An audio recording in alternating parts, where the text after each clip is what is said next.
ഹോശേയ അധ്യായം 13. എഫ്രയീം സംസാരിച്ചപ്പോൾ വിറയലുണ്ടായി. അവൻ ഇസ്രായേലിൽ മികച്ചവനായിരുന്നു. എന്നാൽ ബാൽ മുഖാന്തരം കുറ്റം ചെയ്തപ്പോൾ അവൻ മരിച്ചുപോയി. ഇപ്പോഴോ അവർ അധികം പാപം ചെയ്യുന്നു.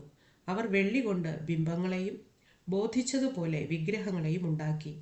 ഇവയൊക്കെയും കൗശലപ്പണിക്കാരുടെ പണിയത്രേ. അവയോട് അവർ സംസാരിക്കുന്നു. ബലി കഴിക്കുന്ന മനുഷ്യർ കാളക്കിടാക്കളെ ചുംബിക്കുന്നു. അതുകൊണ്ട് അവർ പ്രഭാത മേഘം പോലെയും കാലത്തെ ഒഴിഞ്ഞു പോകുന്ന മഞ്ഞു പോലെയും കളത്തിൽ നിന്ന് കൊടുങ്കാറ്റ് പറപ്പിക്കുന്ന പതിർ പോലെയും പുകക്കുഴലിൽ നിന്ന് പൊങ്ങുന്ന പുക പോലെയും ഇരിക്കും. ഞാനോ മിസ്രയീം ദേശം മുതൽ നിന്റെ ദൈവമായ യഹോവയാകുന്നു. എന്നെ അല്ലാതെ വേറൊരു ദൈവത്തെയും നീ അറിയുന്നില്ല. ഞാനല്ലാതെ ഒരു രക്ഷിതാവ് ഇല്ലല്ലോ. ഞാൻ മരുഭൂമിയിൽ ഏറ്റവും വരണ്ട ദേശത്ത് തന്നെ നിന്നെ മേയിച്ചു. അവർക്ക് മേച്ചിൽ ഉള്ളതുപോലെ അവർ മേഞ്ഞ് തൃപ്തരായപ്പോൾ അവരുടെ ഹൃദയം ഉയർന്നു. അതുകൊണ്ട് അവർ എന്നെ മറന്നു കളഞ്ഞു. ആകയാൽ ഞാൻ അവർക്ക് ഒരു സിംഹത്തെ പോലെ ഇരിക്കും. വഴിയരികെ വള്ളിപ്പുലിയെപ്പോലെ ഞാൻ അവർക്കായി പതിയിരിക്കും. കുട്ടികൾ പോയ കരടിയെപ്പോലെ ഞാൻ അവരെ എതിരിട്ട് അവരുടെ ഹൃദയത്തിൻ്റെ നെയ്വല കീറിക്കളയും. അവിടെ വച്ച് ഞാൻ അവരെ ഒരു സിംഹം പോലെ തിന്നുകളയും. കാട്ടുമൃഗം അവരെ കടിച്ചു കീറും.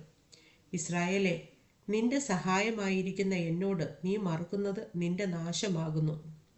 നിന്റെ എല്ലാ പട്ടണങ്ങളിലും നിന്നെ രക്ഷിക്കാവുന്ന നിന്റെ രാജാവ് ഇപ്പോൾ എവിടെ? എനിക്കൊരു രാജാവിനെയും പ്രഭുക്കന്മാരെയും തരേണം എന്ന് നീ അപേക്ഷിച്ചിരിക്കുന്ന നിന്റെ ന്യായാധിപന്മാർ എവിടെ? എൻ്റെ കോപത്തിൽ ഞാൻ നിനക്കൊരു രാജാവിനെ തന്നു. എൻ്റെ ക്രോധത്തിൽ ഞാൻ അവനെ നീക്കിക്കളഞ്ഞു. എഫ്രയീമിൻ്റെ അകൃത്യം സംഗ്രഹിച്ചും അവൻ്റെ പാപം സൂക്ഷിച്ചും വച്ചിരിക്കുന്നു. നോവ് കിട്ടിയ സ്ത്രീയുടെ വേദന അവനുണ്ടാകും. അവൻ ബുദ്ധിയില്ലാത്ത മകൻ.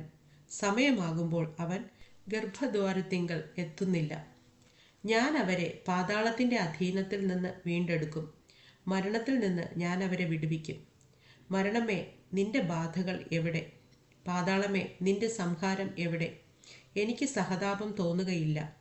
അവൻ തൻ്റെ സഹോദരന്മാരുടെ ഇടയിൽ ഫലപുഷ്ടിയുള്ളവനായിരുന്നാലും ഒരു കിഴക്കൻ കാറ്റ് വരും.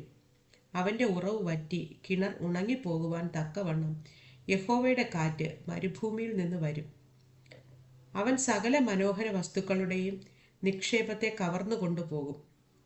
ശമര്യ തൻ്റെ ദൈവത്തോട് മത്സരിച്ചതുകൊണ്ട് അവൾ തൻ്റെ അകൃത്യം വഹിക്കേണ്ടി വരും. അവർ വാൾ കൊണ്ട് വീഴും. അവരുടെ ശിശുക്കളെ അവർ തകർത്തു കളയും. അവരുടെ ഗർഭിണികളുടെ ഉദരം പിളർന്നു കളയും.